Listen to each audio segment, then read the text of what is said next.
and gentlemen, welcome to another episode of the Film Frequency. I guess this week we are the Pod Warriors because we're here to review Dream Warriors, Nightmare on Elm Street 3. Very nostalgic movie. This is one that was picked by JB during our Halloween special month. What's going on, broski? What's going on, bro? What's going on, film family? Yeah, man. I've said several times throughout the history of this podcast, my favorite franchise in terms of horror has always been Freddy and Nightmare on Elm Street. And of the franchise, this has been my favorite one, so that's why I picked it.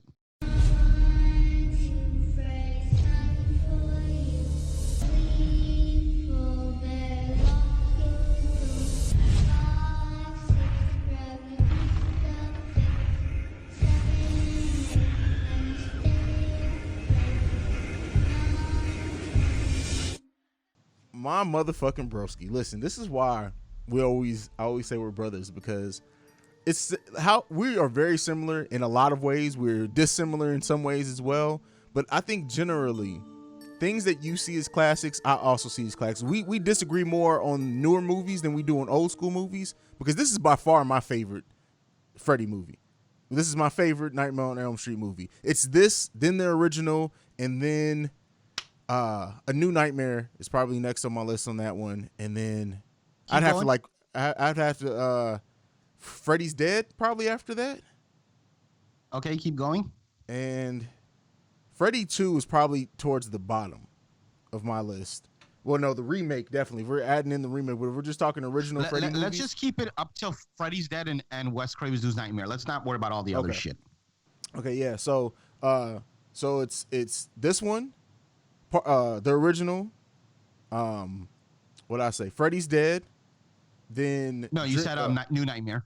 Oh yeah, New Nightmare, definitely. New Nightmare, Freddy's Dead, then Part 2, and then Part 4. I hated Part 4. I hated Dream Master too. I did not like Dream Master. So that'll probably be my and Part 5. Order. Where you got Part 5 in there?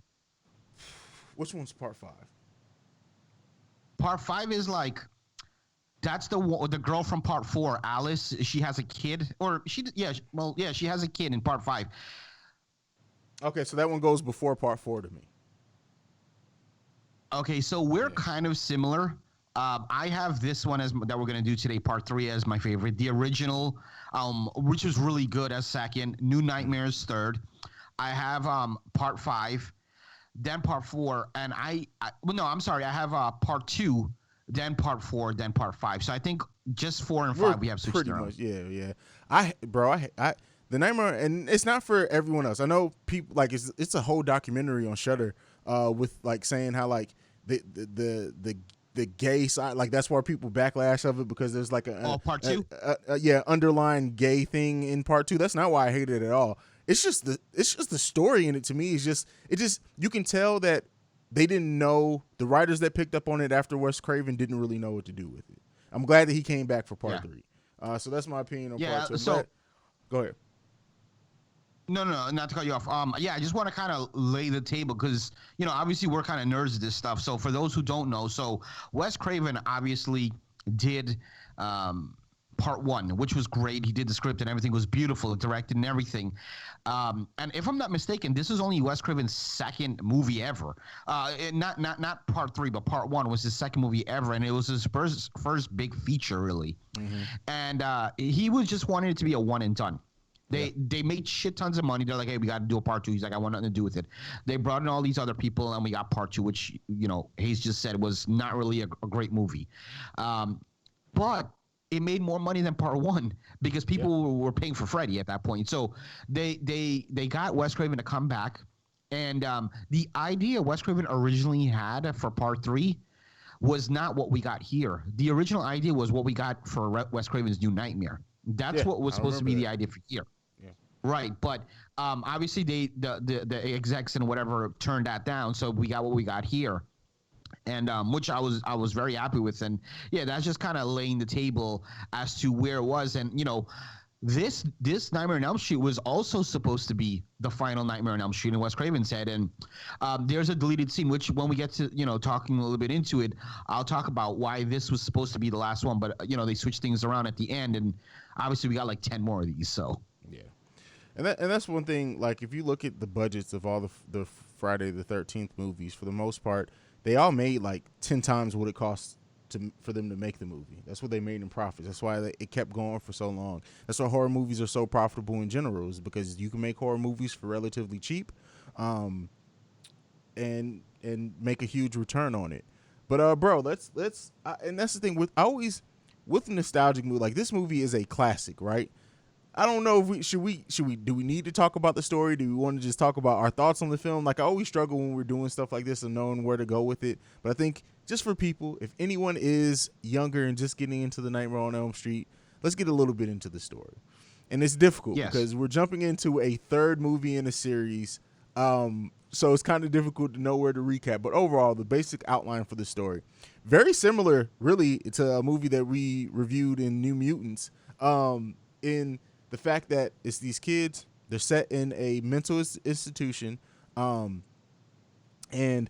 the character from the original one, Nancy, eventually comes in as is she a psychologist, or she's contributing? She's a grad student that studies dreams and stuff like that. Yeah, so she comes in, very quickly kind of understands or knows what's going on with Freddy attacking these kids, or has a guess on it. And then we get the title Dream Warriors comes from, once they go into this dream world under hypnosis, they all have a special power, something that makes them stand out in their own dreams, that they're bringing into this to bring the fight to Freddy, to save their friend who kind of got caught in the dream world a little bit later. That's just a brief overview on the story at all. But what did you think about the outline of this? What did you think about Nancy coming back? Just kind of everything going into this one as someone who's watched Nightmare 1, Nightmare 2, and then we come into this story. Yeah, first of all, I was happy to see Nancy back because, Nancy was the one who defeated Freddy in part 1.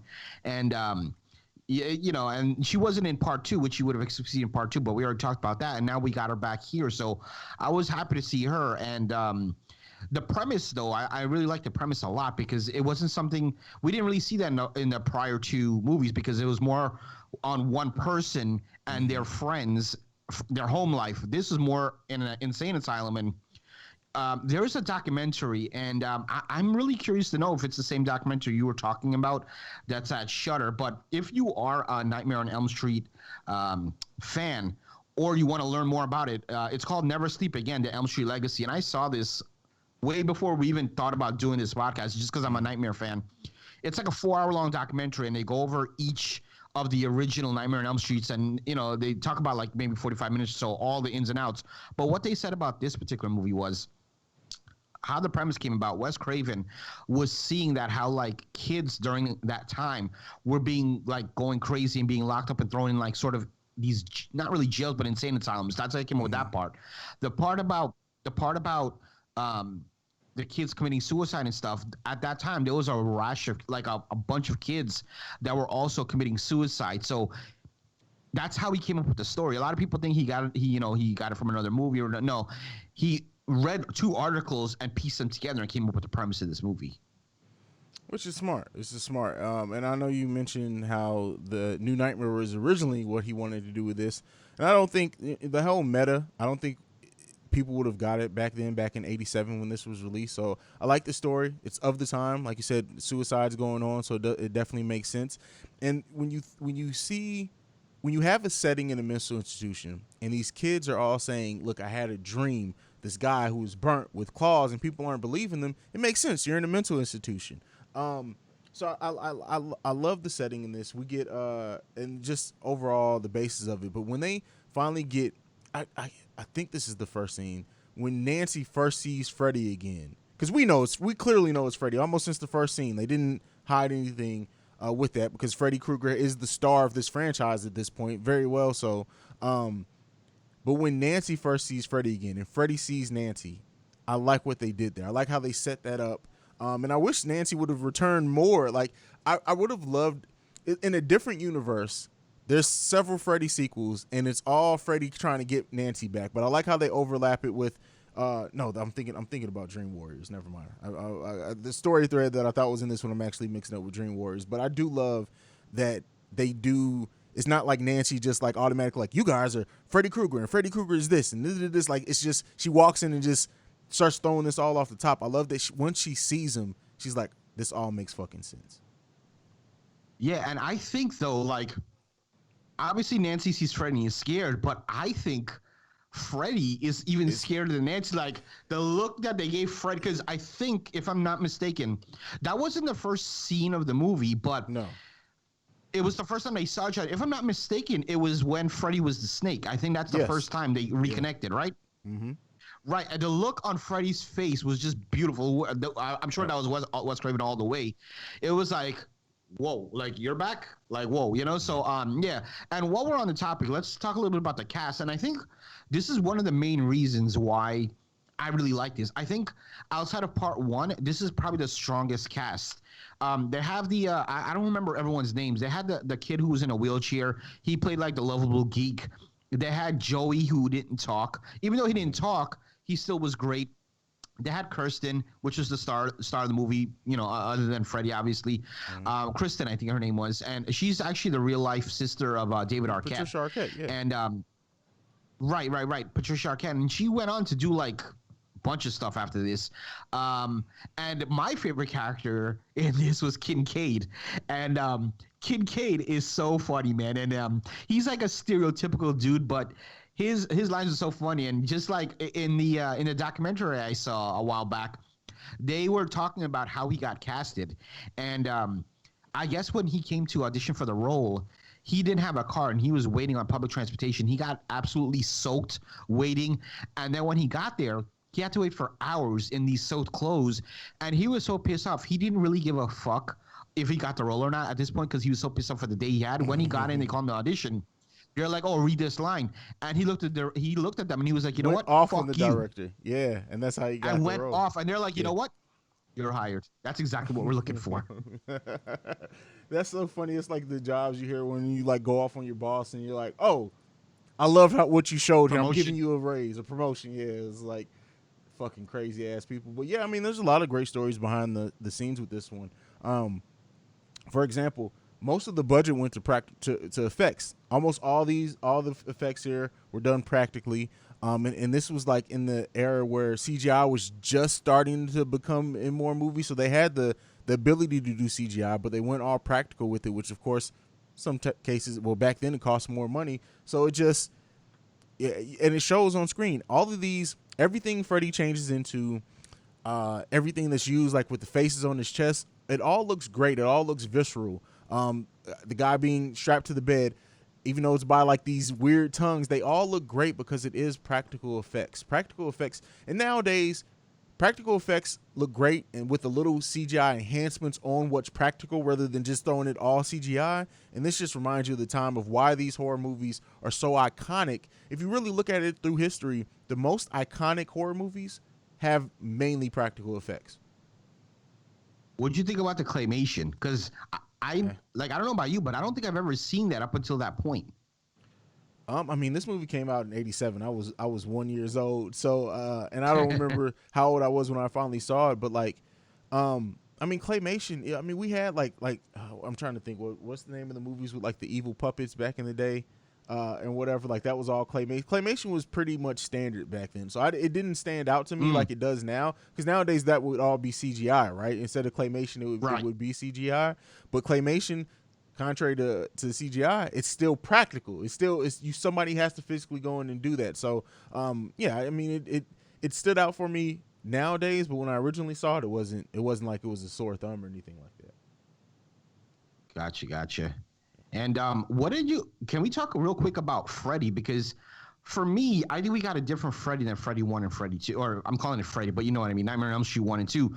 This Freddy felt more, and it was by design, where he talked more, he was more wittier, he had the one-liners a lot more. It was it was more of a pop icon Freddy versus a Freddy from 1 and 2. Yeah. Well, Freddy 1, keep in mind, Freddy 1, he was only in the movie for 10 minutes. So he wasn't in the movie a lot. Really? Yeah. If you go back and look, his actual screen time is Freddy is only 10 minutes in the original night. That's why it's so crazy that he became so iconic, because that just shows to the role and how it stood out, because he wasn't in that movie very much. Freddy 2, we did get more of like the personality Freddy and everything like that, especially, you know, him interacting with the main character there.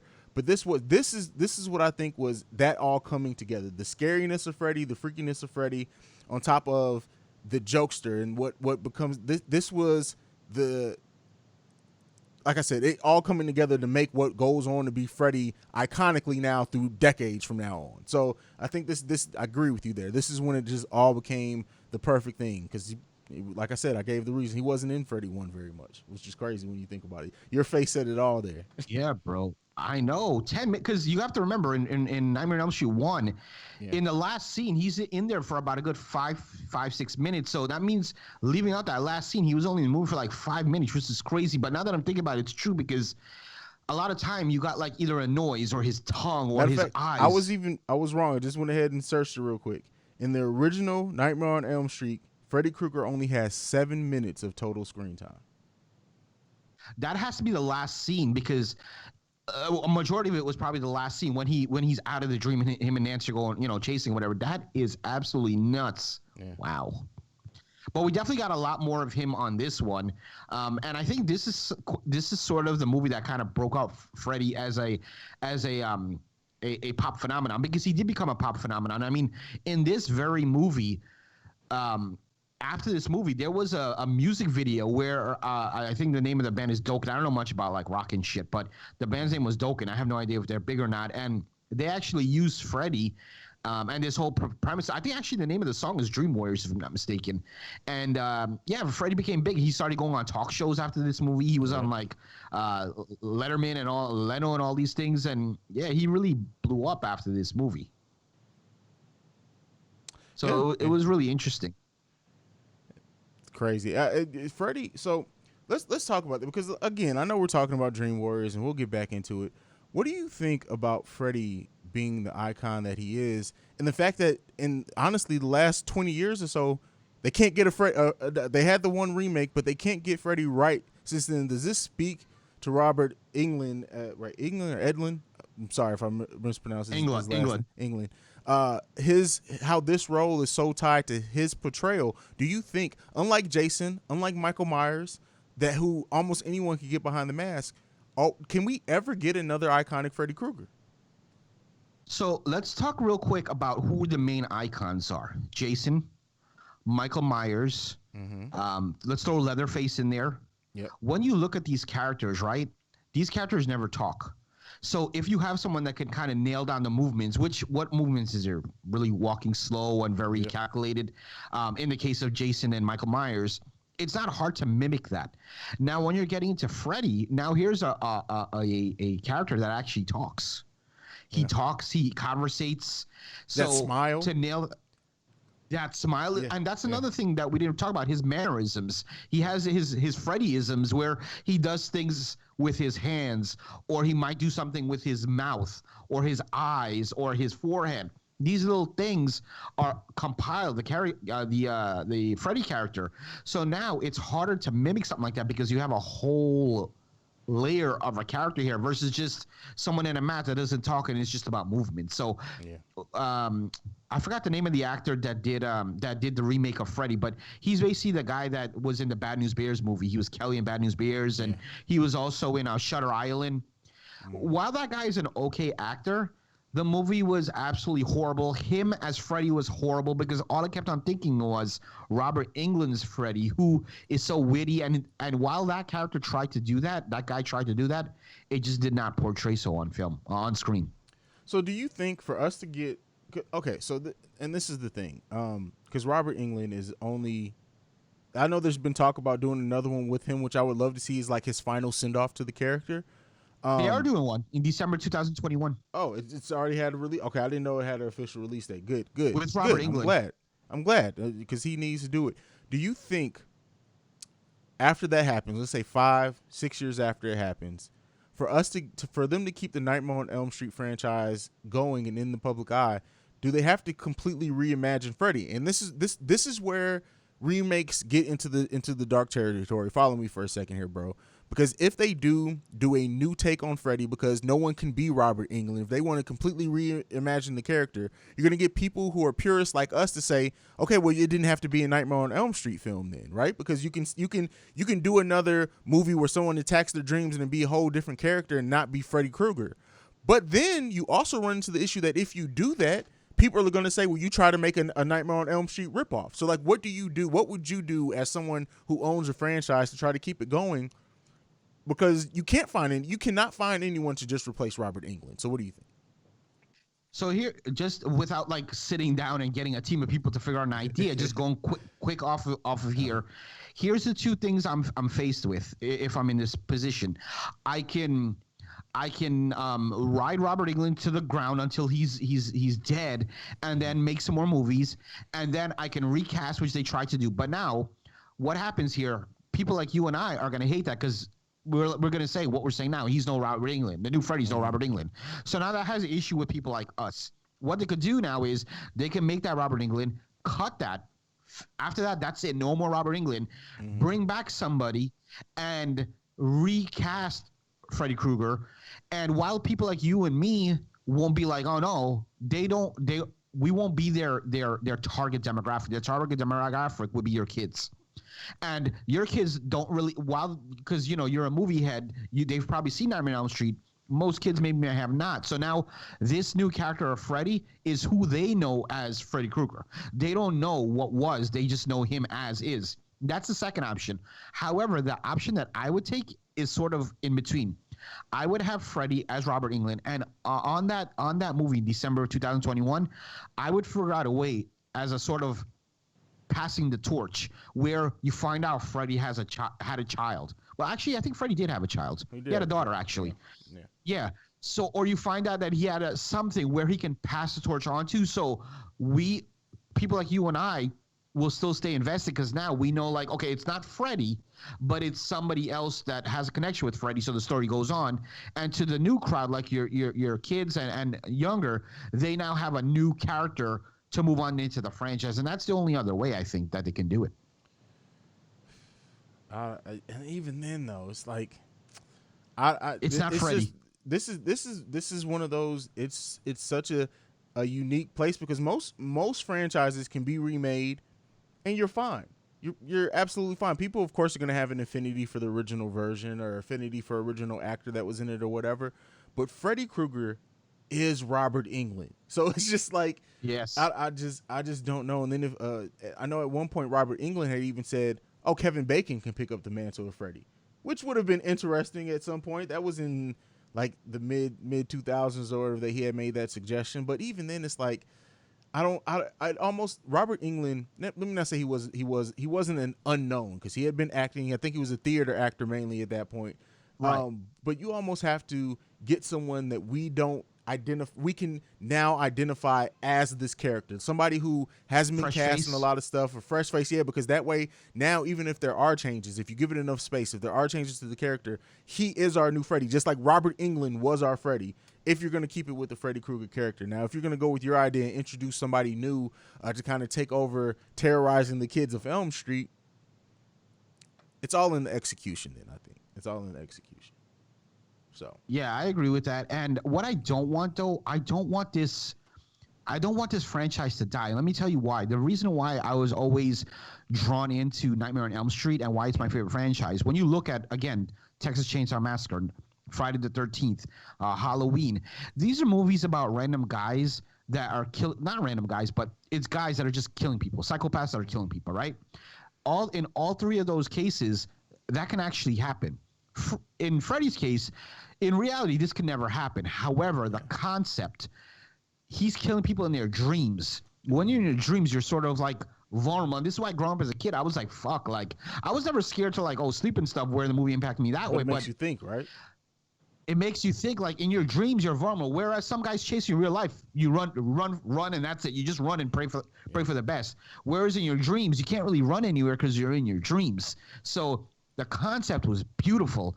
And I think it's the best concept out of all of those other movies, all those other horror movies. Just that dream aspect of it. What do you think about that part? Yeah, I think Freddie, you're right. Everything that you said is 100% correct. Because your dreams are supposed to be safe, right? So once your dreams are no longer safe, you get into the psyche of people, and that's what makes Freddie such a great character. On top of that, it's something that was pointed out. I don't know if it's pointed out in the original movie or maybe in one of the more meta. I can't remember, but you almost never die in your dreams, right? You never die before you can die in your dreams. If you fall off something before you land, whatever, you wake up. True. So it's always that thing of, okay, well, if I was to die in my dreams, would I stay dead? It just makes you think, because, for example, I know for me, and this isn't any, this is proven. Like, there have been times where something's happened in my dream, and I don't know if it's the psyche. Like, let's say it happens to my wrist, and I wake up and my wrist is a little sore. It's because, like, the mind is a powerful thing. So when you think about stuff like that and you go down this rabbit hole, it almost because Freddy is someone, even as an adult, you can be terrified of somebody killing you in your dreams, that you're not safe. And a lot of, and typically it's teenagers who are gone after in these horror movies, because teenagers are in that in-between place of being completely vulnerable as like a little kid, but you're finally kind of getting out of your parents' wing and getting out on your own more. That's why teenagers are usually used as the zero-in person in movies like that. But Freddy is great in that case. Like it's because it's the most realistic, non-realistic one. Because there's no, like, somebody can chase you in a mask like Jason all day, but like you said, you're gonna get away, and if they're gonna keep walking, they're not gonna fucking catch up with you. But somebody can catch up with you if they can attack you in your dreams at all times. But go ahead. Yeah, no, I agree with that 100%. So, yeah, that's why I don't want to see Nightmare on Elm Street die. Not even trying to be biased because it's my favorite franchise, but because of that, it's too good of a concept to pass up. I mean, someone could come out with a horror movie tomorrow, and more than likely, it'll be something similar to what we've gotten with. It's just some slasher guy, Scream, whatever. It's always a guy trying to kill somebody or multiple people. And it doesn't have this premise, so that's why I really liked it. And let's go ahead and get into the meat and potatoes of this. Yeah, we just completely detoured, get into a great diatribe of like the Freddy as a character and stuff. But like, I mean, overall with this movie, like I said, I don't really want to do a step by step in the plot with the movie that's this old. I really don't. The spoilers out there, you guys know. I want to key in on the title. This is Dream Warriors. What did you think about the Dream Warriors and their abilities and how they were kind of effective to a degree against Freddy, but only for none of their powers really lasted too long against Freddy. But what did you think about having the premise of these kids being weaponized against Freddy in the dream world? What do you think? Yeah, I thought it was cool that the concept was cool, because now, like, before, what we saw in part 1 and part 2 was these vulnerable kids just getting killed pretty much. Now they were sort of, like you said, weaponized, where Nancy is kind of helping them get armor to fight against Freddy. But like you said, in all their cases, pretty much, except Patricia Arquette, no one's abilities really helped them at the end. So, it was interesting.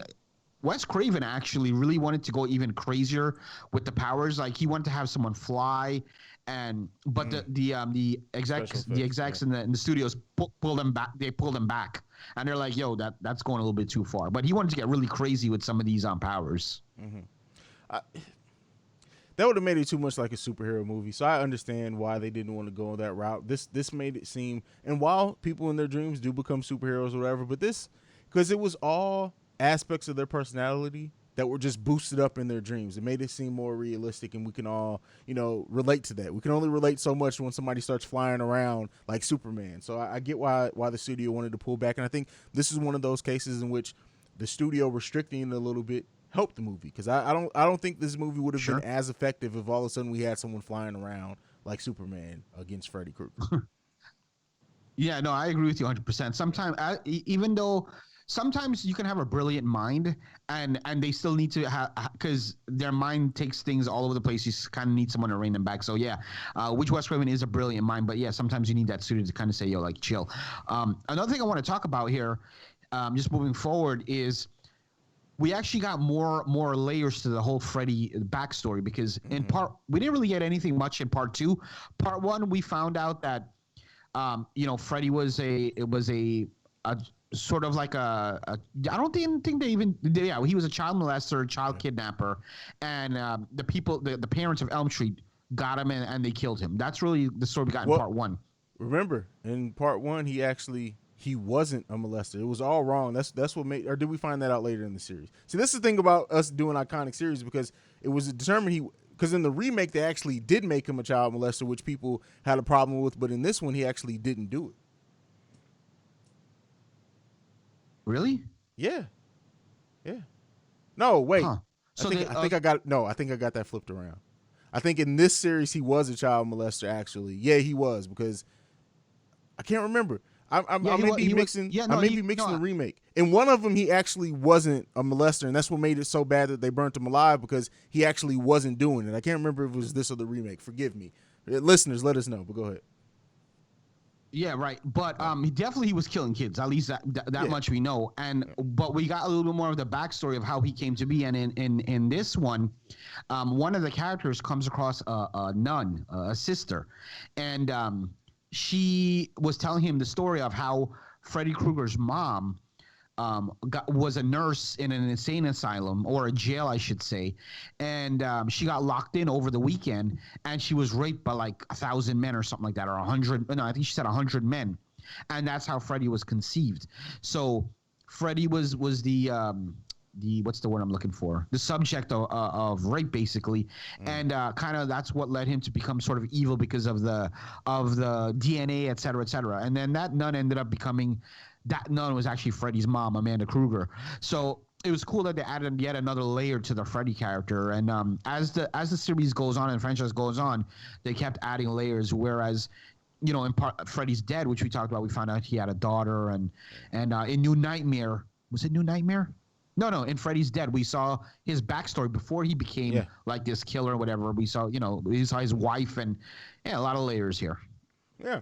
Freddy is one of the more layered characters. I mean, Jason was just a kid that died and came back to life or whatever. I mean, there's not really huge layers to that. Michael Myers would probably be the next most layered, but even then, there's not a huge amount of layers. He was a kid that was uncared for and snapped. That's basically what it came down to. Freddy has all these different layers to him, and that's why he's the only one that talks.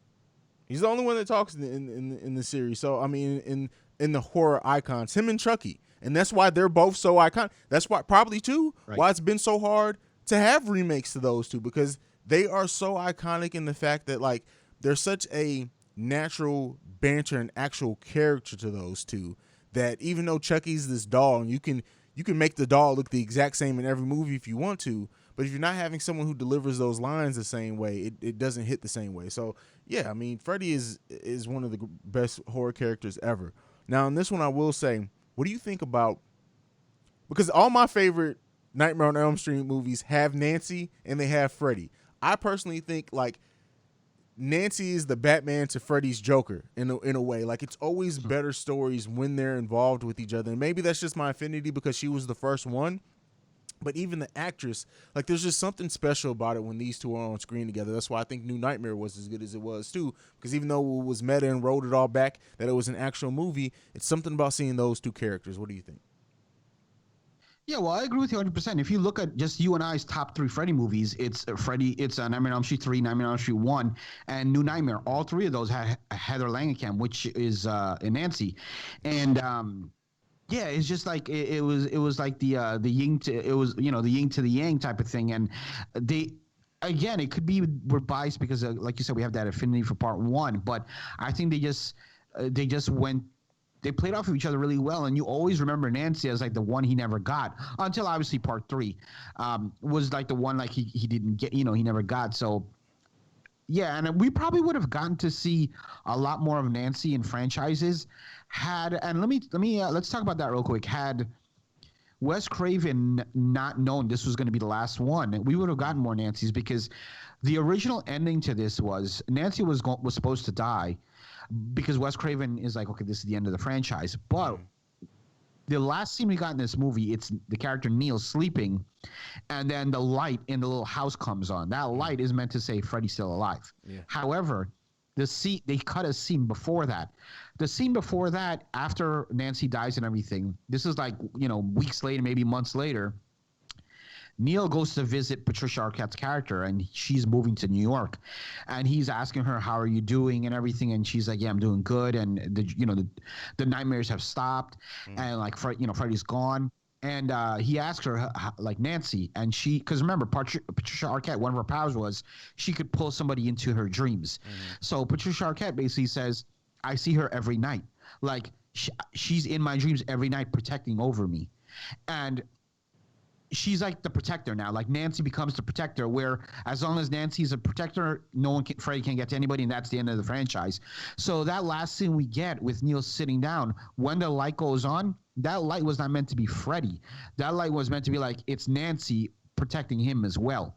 But because they deleted that scene, they deleted the scene before that and put some creepy music, now it's like Freddy's still alive. Okay. Makes sense. Oh man.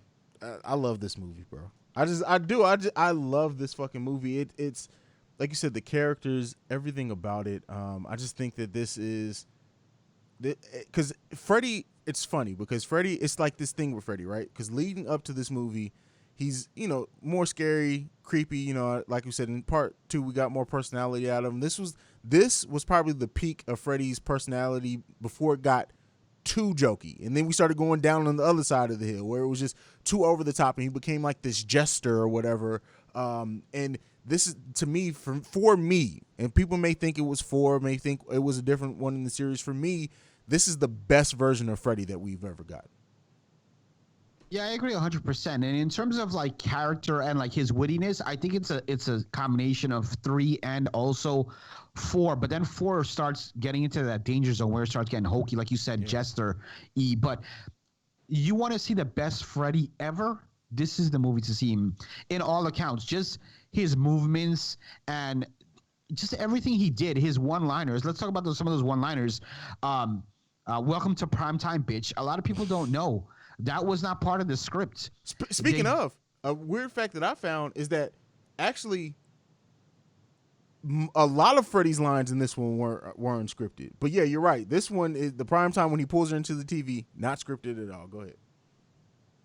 Yeah, no, you're 100% correct. I mean, he improv'd a lot in this movie, which he hadn't done, but 99% of the improv shit that he did, they kept. Like, they did two shoots or takes of that scene you're talking about where they pulled the girl, I forgot her name, Jennifer, I think. They pulled her into the TV, and the original thing was like, it's time for your big break. And then when they did the third scene, he added "Welcome to Primetime, Bitch," and they loved it so much they just took both takes and put it into this one scene, which is what we got. Another cool line was when he killed Taryn, the girl with the drugs, and he sticked her, and he like rolled his eyes back, and he was like, "What a rush!" Like he had a lot of good one-liners, and yeah, man, like it plays to what you were saying about that Freddy character. Let me ask you this. Because for those who don't know, before we had Film Frequency, we had Fear Frequency, where we were always talking about horror movies. And one of the segments we would do is our favorite kill. What was your favorite kill for this one? Jesus.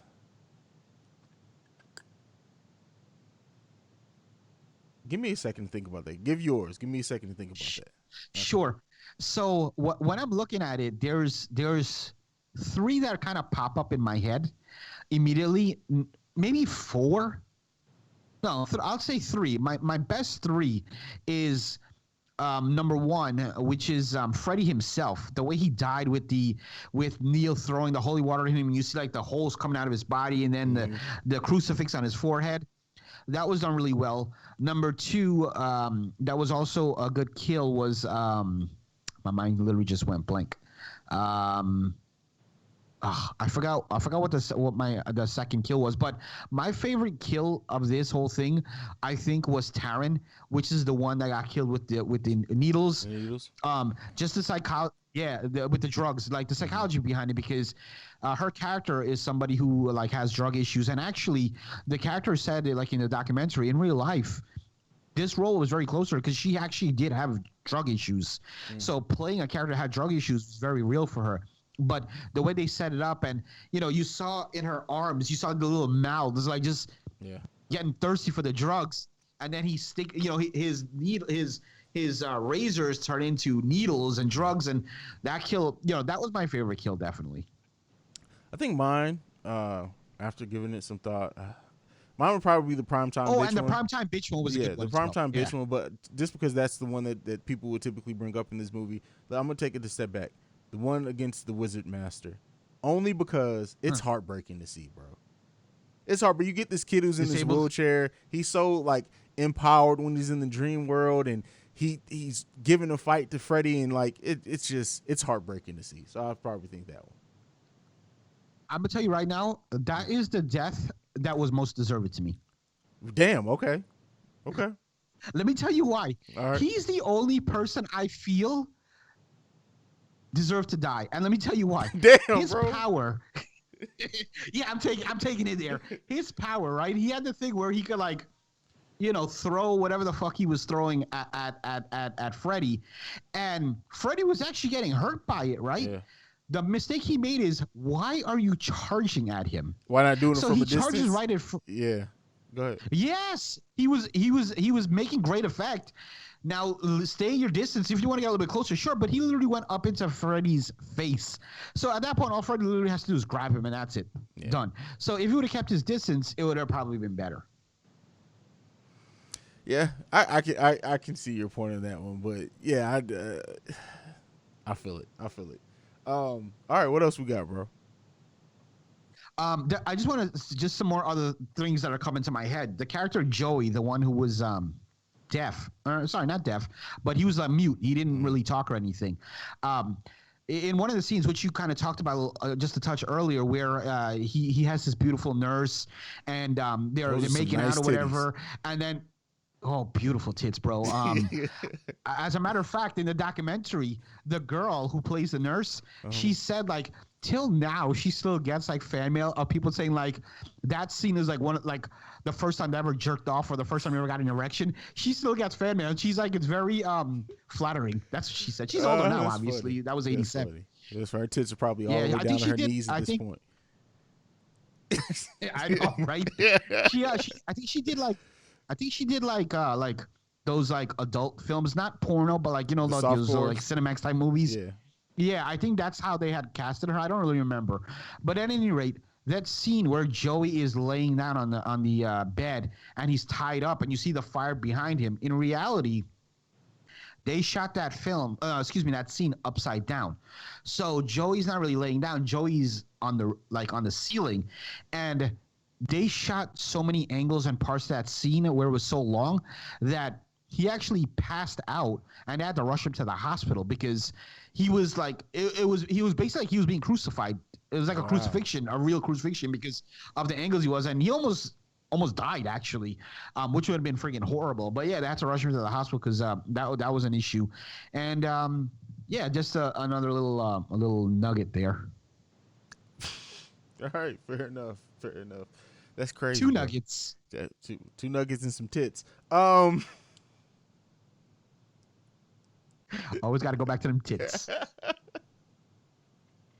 I think I saw somewhere like it was ranked. I don't remember who did the countdown, but I think it was like top 10 of greatest boobs in a horror movie. I think it was number 4. I don't know who did it, but it was number 4 in boobs in horror movie. They so are pretty I'd like nice, to know who bro. number 1 through 3 was. They are nice. That's all I got to say about that. What else we got, bro? Yeah, I mean that's pretty much. I mean that's literally the gist. I mean we could talk towards the end here. We got back John Saxon, who played Nancy's dad. I don't even know if we ever really know what his name is, but yeah, we got him back, and they ended up getting Nancy at. Nancy saw him, and this part actually really pisses me off. I never really thought about it as a child, like a kid when I watched it, but now as an adult, The scene kind of pisses me off because Nancy is super smart, and Nancy's kind of one step ahead of Freddy. Mm-hmm.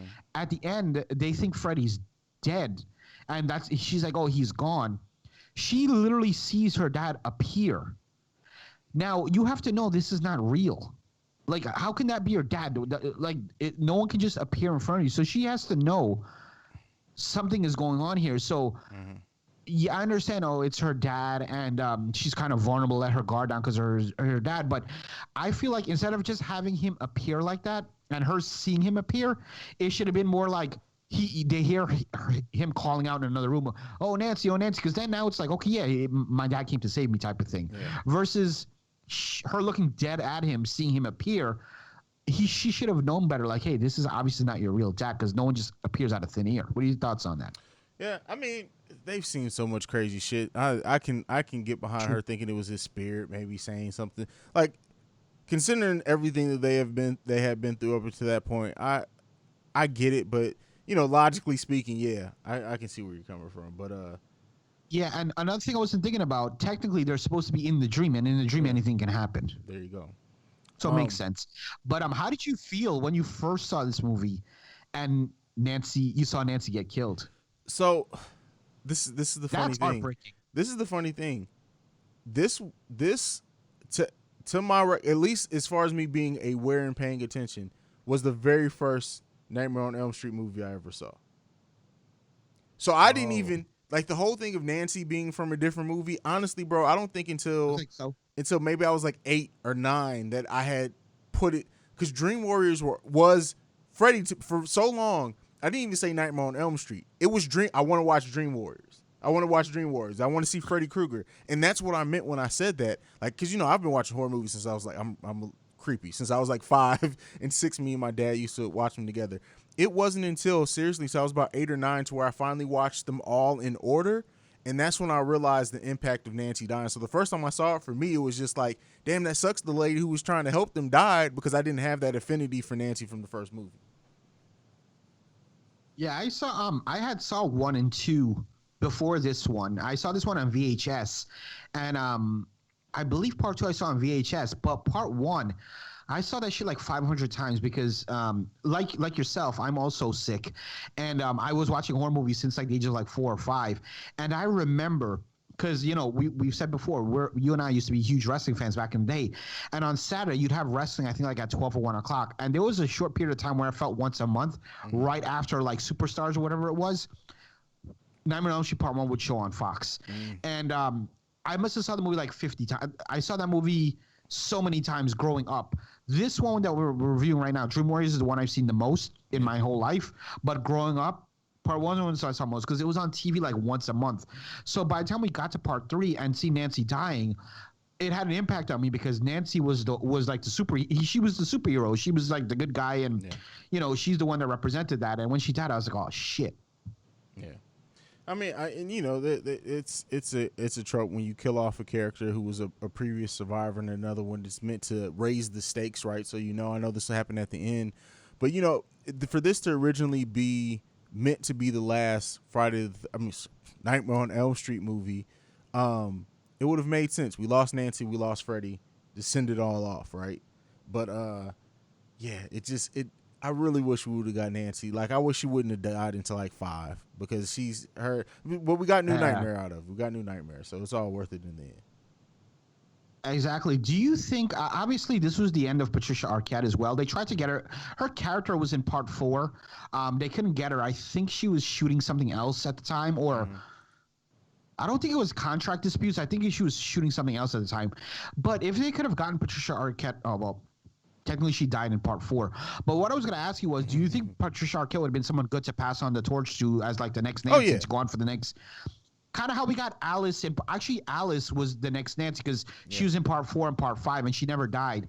I think Patricia Arquette would have probably been a better fit. What do you thought? Patricia Arquette is a really good actress. I think too, the fact that her and Nancy did overlap, and Nancy became like her mentor in a way that True made the passing of the torch be to her make sense. We get that a lot in horror movies too. Look at Tommy Jarvis in Friday the 13th.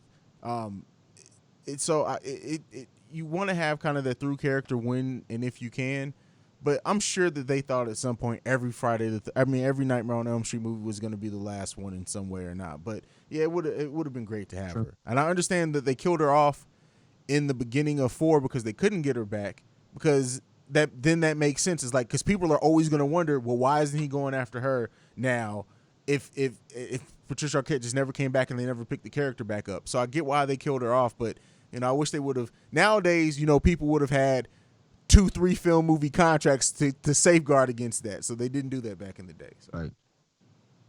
Yeah, because I think if they would have got Patricia Arquette, she would not have died. The character would not have died in part 4, and everything we got from Alice would have probably been Patricia Arquette. Exactly, because you can see where those characters could have been the same at one point in the scripting process. Yeah, and who knows? Patricia Arquette's character might have ended up at the end of the series, if it have went that way, might have ended up being even bigger than Nancy, because at that point, you would have had her in part 3, part 4, and part 5 versus Nancy, who was just in 1 and 2, because there was no New Nightmare back then. So maybe you might have even gotten Patricia Arquette. Well, I was gonna say maybe you might have even got Patricia Arquette New Nightmare, but no, because the nostalgia and the iconic role will always be Nancy. Yeah, always the final girl. Well, that's it, bro. I got nothing left to talk about this movie. We went way longer than I thought we would on an old school movie, but it was needed. I love the conversation that we got into, like, about just Freddy's place in the horror iconology as a whole. But you got anything left? Yeah, I have to ask you 3 questions, and I'm done. All right. And here I'm going to ask you all 3 right now. Where does Nightmare on Elm Street rank in franchises? Where does Freddy rank in villains in horror movies? And then we can go into our ratings. The franchise ranks for me behind Halloween to me. It's Halloween. Wow. It's Halloween, then Nightmare on Elm Street for me. The character. Wow. The character of Freddy Krueger. You got to put him, for me, I got to put him, even though I'm a huge Michael Myers guy, and that's just because I just like how ruthless Michael Myers is. But as a character, you have to give Freddy #1. I don't see how you can put anybody before Freddy. And then what was the third question? The rating. For the film? Oh, fuck. Right. This I almost will never give a perfect 10 out just because it's so hard for a movie to be perfect for me, but this is easily a 9.75 for me. What's up? It's the reason I asked you those 3 questions, and it's like, because we're always agreeing on everything, and I'm like, you know what? I'm gonna ask you these 3 questions because I know we're gonna get disagreements. So I'm gonna ask you what your favorite franchise is, knowing you're gonna say Nightmare on Elm Street, but I'm like, mine's is Halloween. We're different. But you fucking said Halloween. While this movie is a really good movie, when you're looking at the whole franchise, I think Halloween gives you some. I think Halloween is probably the best franchise, like you said, the best franchise period in horror, because so many different layers and so many different things from part 1 all the way up into what we got last year. Yeah. And we're going to get more. So I agree with you 100%. Now, when we're talking characters, I'm like, I know 100% you love Michael Myers. You're going to say Michael Myers. But mine's is Freddy Krueger. And, of course, you say Freddy Krueger. And I've said multiple times Freddy Krueger is my favorite villain in horror. So, yeah. And then what you said about you'll never give a 10, the same thing for me. I would never give a 10. It'd have to do so much for it to be a 10. Yeah. So I'll give it the next best thing, which is a 9.75. Yeah, that's funny. We are brothers, bro. It's crazy. Brothers. Yeah, and for me, and we've said it. We've done a series on Halloween. If you take Halloween 1, Halloween 2, Halloween H2O, you can even replace H2O with the one we got last year. That's like the best trilogy in horror to me, personally. And I like replace H2O, bro. LL Cool J. But yeah, so so as a franchise, it ranks second to me. But all right, bro, we're done. Go ahead and give them your social media. Let's get the hell up out of here. I can be reached on Twitter at the PUNJB, and of course you can reach us on Facebook, which CEO Haize will give that information, and also let the people know what we got coming up next in this horror month of October. So next up, I believe is Never Hike Alone. Yes, sir. Yep. So we'll be doing Never Hike Alone. We may be doing a double review of Never Hike Alone and the movie Host. Is that what it's called? Yeah. Host on Netflix. Said you wanted to Never Hike Alone and Host because they're both 50-minute movies. Really, really good movies. I don't know if JB's watched either yet. but I'm interested to talk about I it. have So not yet. that's what's up next. Then after that, we have, damn, what's following that, bro? So We have a we're mystery going to be in the movie? last week of October, and I believe you said you wanted to do. I believe you said you wanted to do The Craft. The Craft, yeah, The Craft is after that, and then we may throw in, or maybe We'll try to see if we can fit some Blumhouse in there. Yeah, so the Welcome to Blumhouse series, they have 2 out right now. Maybe we'll do like kind of a culmination of all 2. Maybe that'll be exclusive to YouTube. So make sure you go and subscribe to YouTube. We are back on YouTube full time as far as releasing videos there that complement every episode of the Film Frequency. So make sure you're also subscribing there. That Facebook page that JB talked about before also is the Film Frequency on Facebook. Just search it. It's a great discussion group about all films, not just horror films, not just films, some TV as well. We talk about each and everything there. And then also you can follow us collectively at the Film Bros Pod. And then if you want to send us any feedback, questions, comments, concerns, that's the Film Frequency Pod at gmail.com. Sorry. And then if you want to follow me exclusively, you can do that at CEO Haize. This has been another episode of the Film Frequency. We are your pod warriors, and we out this bitch. Peace. Peace.